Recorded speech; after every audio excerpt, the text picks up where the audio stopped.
प्रेम और भाईचारे के त्योहार क्रिसमस पर भला ऐसा कोई तोहफा मांगता है जो ज़ेलेंस्की ने मांगा।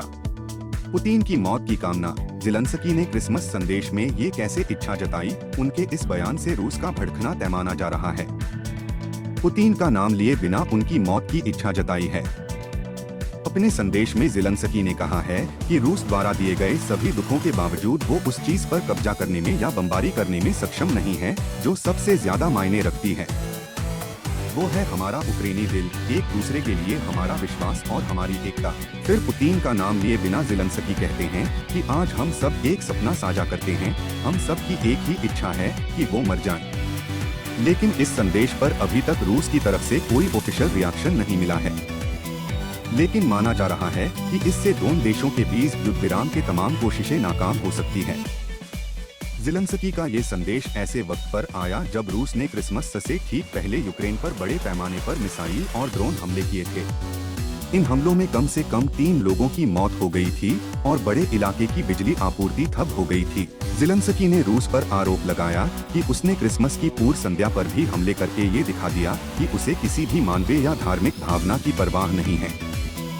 उन्होंने कहा कि भारी गोलाबारी, बैलिस्टिक मिसाइलें और किंजाल हमले और सैकड़ों ड्रोन का इस्तेमाल किया गया जो रूस की मंशा को साफ साफ उजागर करता है। इसी बीच ज़ेलेंस्की ने युद्ध खत्म करने के लिए पेश की गई 20 सूत्रीय शांति योजना पर भी बात की। उन्होंने पत्रकारों को बताया कि इस योजना के तहत यूक्रेन अपने पूर्वी औद्योगिक इलाकों से सेना हटाने को तैयार है। हालांकि उन्होंने साफ किया कि ये कदम तभी उठाया जाएगा जब रूस भी अपनी सेनाओं को पीछे हटाएगा। इसके बाद उस पूरे क्षेत्र को अंतर्राष्ट्रीय सुरक्षा बलों की निगरानी में एक विसैनिककृत क्षेत्र बनाया जाएगा। ये प्रस्ताव दिखाता है कि यूक्रेन सेना समाधान के साथ साथ कूटनीतिक विकल्पों पर भी विचार कर रहा है। इस शांति प्रस्ताव में डोनबास क्षेत्र को लेकर भी संभावित समझौते की बात की गई है, जो लंबे समय से दोनों देशों के बीच विवाद का केंद्र रहा। ज़ेलेंस्की के मुताबिक अमेरिका ने वहां एक फ्री इकोनॉमिक जोन बनाने का सुझाव दिया।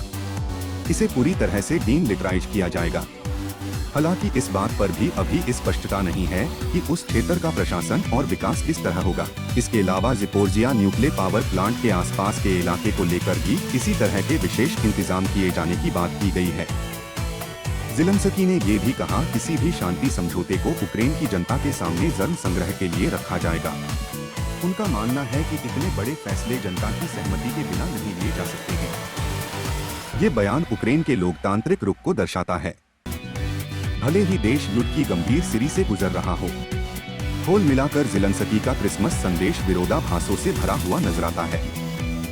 एक तरफ उसमें गुस्सा, पीड़ा और आक्रोश है, तो दूसरी तरफ शांति की उम्मीद, भविष्य के लिए प्रार्थना भी है। पुतिन की मौत की कामना वाला बयान भले ही विवादित हो, लेकिन इसके पीछे यूक्रेन के उस दर्द और थकान को भी देखा जाना चाहिए जो लगभग 3 साल से युद्ध को झेल रहा है।